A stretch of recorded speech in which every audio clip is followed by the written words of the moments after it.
The move is finally complete, yet Charles, my father-in-law, utters his disdain without bothering to address me by name. His usual arrogance is unmistakable, and though he doesn't explicitly call me out, it's evident he's directing his words at me. I've endured his attitude until now, but I've reached my limit. As I pause from wiping the table, I shoot a defiant glare at Charles, who doesn't even bother to meet my gaze.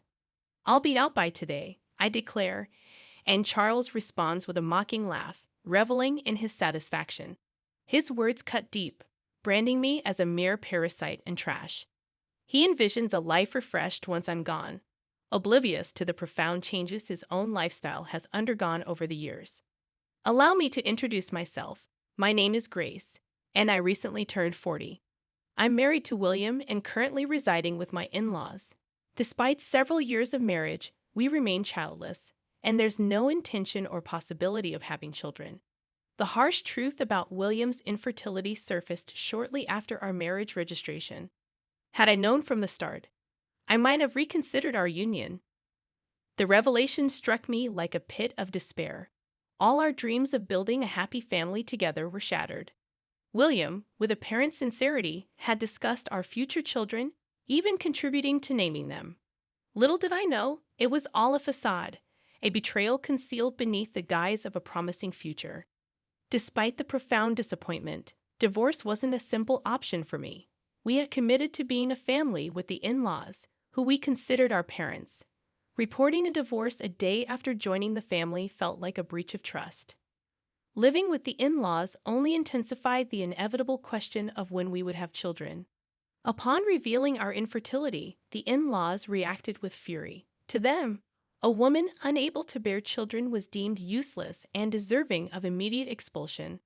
Charles, my father-in-law, took the lead in treating me as a servant, stripping away any semblance of dignity. In their house, I was perpetually relegated to eating alone in the kitchen. I became part of the leftover disposal crew once the in-laws and William had finished their meals. No matter how much effort I put into cooking delicious food, all I received were the scraps left behind by them. Since getting married, I hadn't enjoyed a single satisfying meal. My weight steadily dropped, and within 6 months of marriage, my wrist bones were protruding. Initially, mother-in-law Madison bore the brunt of Charles's tirades, but once I joined the family, his focus shifted to me. Madison seemed relieved by the change. She smiled more often. William once remarked that she felt relieved not to be Charles' target anymore. Despite never smiling around Charles, Madison's demeanor improved in his absence. Charles's tyranny extended beyond targeting me. Upon learning of our infertility, he commanded me to work from dawn to dusk, deeming me lacking as a woman. I had always intended to work after marriage and had no desire to prolong my stay in their house unnecessarily. Balancing early morning chores, seeing everyone off, and heading to work proved challenging, but having a job with flexible hours helped.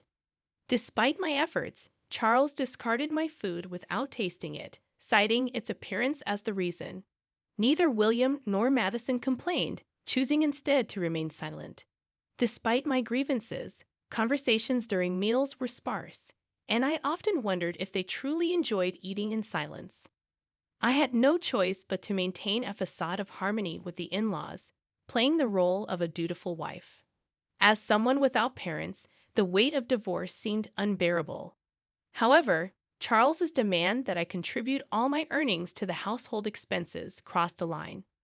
While I intended to contribute, his insistence on full control over my earnings felt absurd. Protesting was futile. Charles's decisions were absolute. It seemed easier to comply, appeasing him and sparing myself the sight of Madison and William's saddened expressions. The root of the marital issues lay with Charles, whose oppression and torment overshadowed everything else. While Madison used to manage the household finances, the responsibility fell on me after marriage, a task I found overwhelming.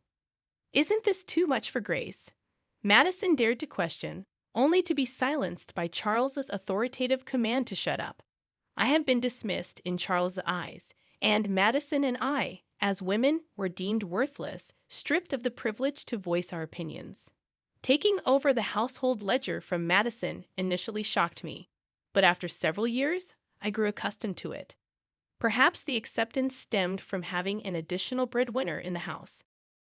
Charles, however, began spending more recklessly, justifying it as work-related expenses, increasing his nights out, and embarking on trips with Madison and William, excluding me. This sudden change in their behavior marked a departure from the past. Despite the years that had passed, Charles continued to treat me as an outsider, labeling me a parasite or trash. In my younger years, I endured the peace that came when Charles wasn't home, not minding my role as a mere housekeeper. However, as I approached 40, I found his behavior intolerable. The fear that once kept me silent waned, and I started speaking up. Charles didn't appreciate my newfound assertiveness, leading to resentment and a worsening negative loop.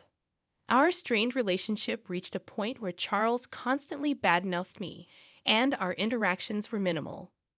Whenever he spoke, it was to insult me, creating a dreadful atmosphere at home. Despite the escalating tension, I refused to comply when Charles demanded I leave the house. I snapped back, questioning where I could go knowing I had no parents.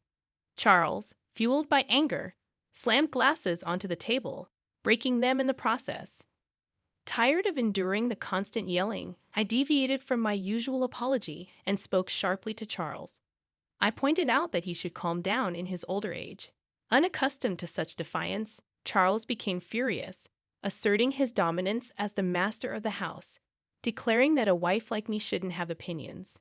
Frustration reached its peak, and I confronted Charles head-on, expressing my years-long desire to be treated like a human. He retaliated, escalating to grabbing me by the collar and vehemently declaring that a person like me wasn't needed in his house. The force of his words was enough to shake the furniture, and in that moment, I was pushed away. I should have offered an apology right then and there, but I could no longer contain my frustration. "Fine, you want me to leave. That'll make you happy, right, Charles?" I looked up at him, unable to stay silent any longer. "Yes," he spat out, condescendingly looking down on me. "Then I'll do it," I declared.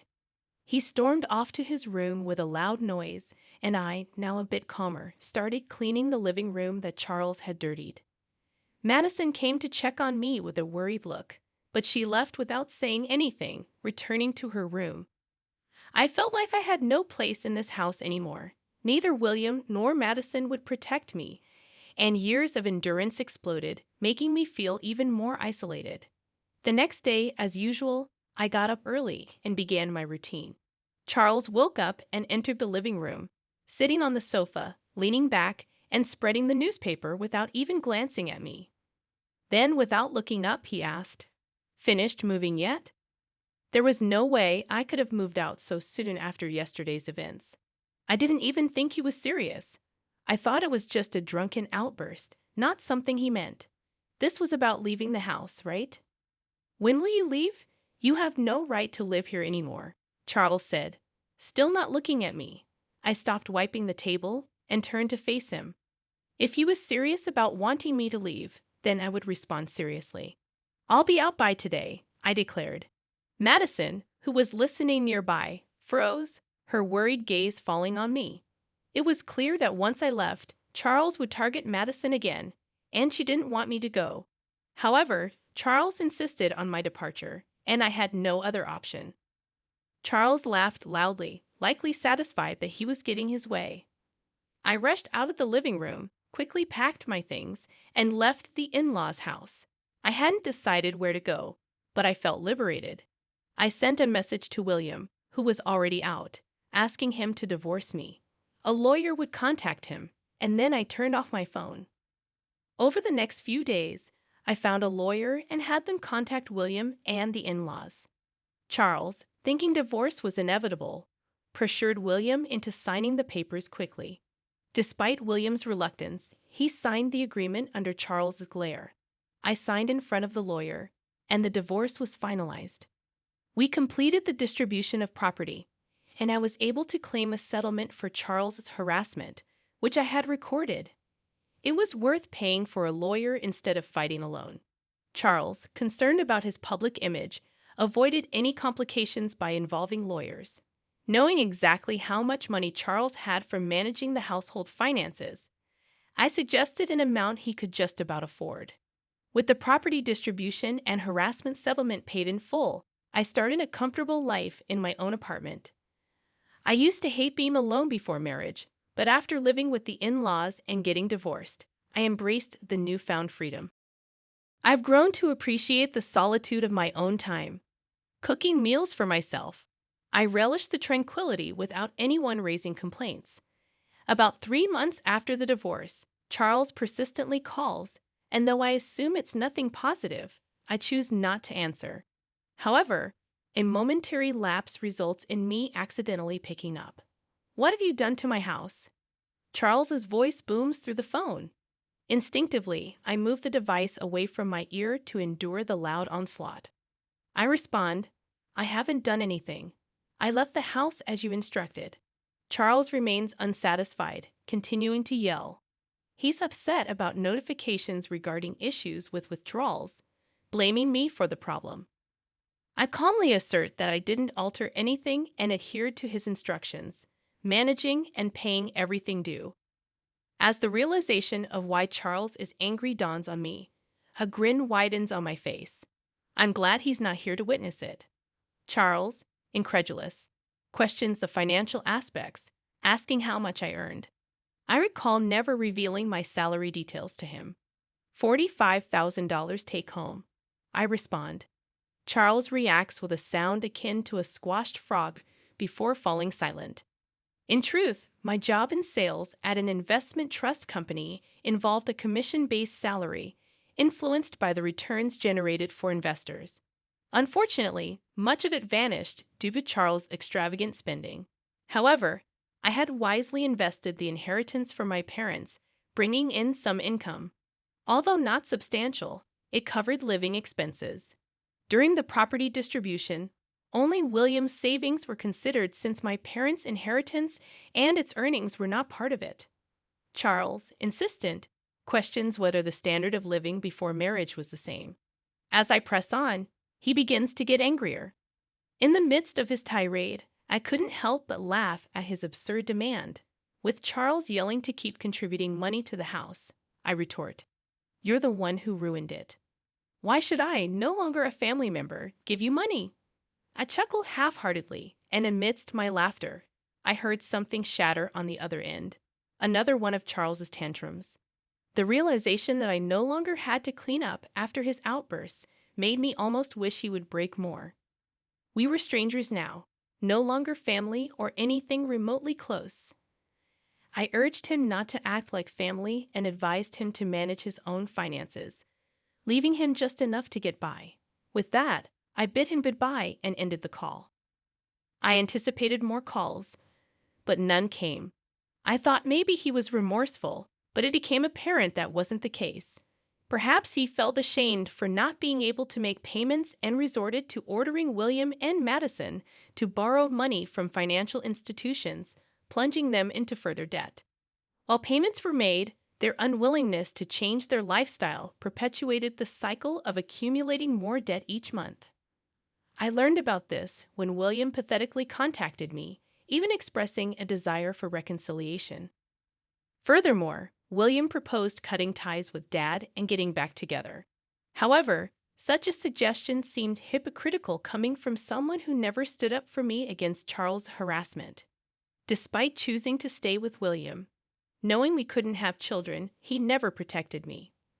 Returning to him was not on my agenda. Charles might have felt suffocated, but that was no longer my concern. I wish they understood the consequences of their actions and endured the suffering now. The in-laws struggled with debt, yet they couldn't bring themselves to reduce their lifestyle standards. Charles, now a contract worker with a reduced salary, joined Madison and William in part-time security jobs. It wasn't just Charles. It was also Madison and William, persisting in maintaining their living standards despite being at their limits. I used to be desperate to protect William, but now I lived for myself. At 40, having children might be challenging, but I remained open to the possibility. Before the divorce, Waking up felt like a chore, but now I woke up feeling refreshed, eagerly anticipating a better future in my new life.